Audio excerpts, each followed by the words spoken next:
BCS এর বয়স সীমা ছিল 30 বছর, তখন ডাক্তারদের এক্ষেত্রে বয়স সীমা ছিল 32 বছর। খুব স্বাভাবিকভাবেই আমরা যারা সাধারণত গ্রাজুয়েশন করি আমাদের 4 বছর লাগে, কিন্তু যারা এমবিবিএস কমপ্লিট করে 5 বছর এমবিবিএস করতে হয়, 1 বছর ইন্টার্ন করতে হয়, অর্থাৎ সেখানে প্রায় 6 বছর সময় লাগে।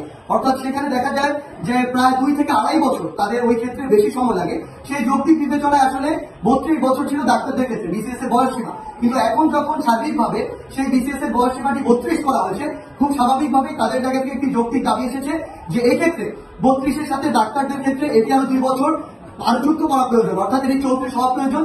এটি ছিল প্রথম দাবি, যেটি নিয়ে আমরা জনপ্রশাসন মন্ত্রণালয়ে কথা বলেছি এবং সেখানকার যে কর্তৃপক্ষ রয়েছে জনপ্রশাসন মন্ত্রণালয় থেকে জানানো হয়েছে যে আমরা জাতীয় নাগরিক কমিটির পক্ষ থেকে আমরা আমাদের ডাক্তার যারা রয়েছে সম্মানিত, তাদের মতামতের ভিত্তিতে তাদেরকে একসাথে নিয়ে আমরা আমাদের জায়গা থেকে একটি একদম লিগাল এবং লজিক্যাল প্রসিডিউরে আমরা আমাদের জায়গা থেকে একটি অ্যাপ্লিকেশন জমা দিব, যেটি জনপ্রশাসন মন্ত্রণালয় হয়ে মাননীয় প্রধান উপদেষ্টার দপ্তর হয়ে কিভাবে আসলে এটিকে বাস্তবায়ন করা যায় সেটি তারা তাদের জায়গা থেকে চেষ্টা করবেন। আমরা কালকে থেকে সে কাজটি শুরু করব।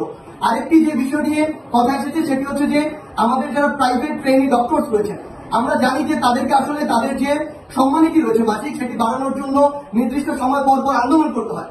10,000 থেকে সেটি শুরু হয়েছিল, এখন সর্বশেষ সেটি 25,000 এসে ঠেকেছে। কিন্তু আমরা জানি যে বাংলাদেশের আসলে সার্বিক পরিস্থিতি, মুদ্রাস্ফীতি কিংবা সামগ্রিক বিষয় এই 25,000 টাকা আসলে একজন প্রাইভেট ট্রেনিং ডক্টর যিনি রয়েছেন, যার পরিবার রয়েছে, তার চলা এই টাকা দিয়ে কতটুকু কষ্টকর, সেই জায়গা থেকে তারা আমাদের যে ডক্টরদের যে টিম এসেছিলেন তারা তাদের জায়গা থেকে জানিয়েছেন এটি যেন নবম গ্রেডের সমমান সুযোগ সুবিধা সম্পন্ন করা হয়। সেই বিষয়টি নিয়েও আমরা আমাদের জায়গা থেকে কথা বলেছি এবং সেই বিষয় সম্পর্কিত যে ফাইলটি সেটি স্বাস্থ্য মন্ত্রণালয় থেকে এখন অর্থ মন্ত্রণালয় রয়েছে।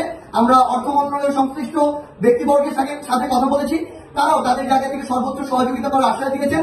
আমরা মনে করি যে এই যে দুটি যৌক্তিক বিষয় রয়েছে, দাবি রয়েছে, এটি নিয়ে আমাদের সারা বাংলাদেশের যারা সম্মানিত ডাক্তার রয়েছে, ডাক্তারদের প্রতিনিধি আমাদের সাথে রয়েছেন এবং আমরা জাতীয় নাগরিক কমিটি আমরা একসাথে কালকে থেকে কাজ করব। আমরা বিশ্বাস করি যে কোনো যৌক্তিক দাবিতে বাংলাদেশের যে কোনো পেশার হোক, ডাক্তার কিংবা অন্য যে কোনো পেশার মানুষ, তাদের সাথে জাতীয় নাগরিক কমিটি একসাথে কাজ করবে। ধন্যবাদ সবাইকে।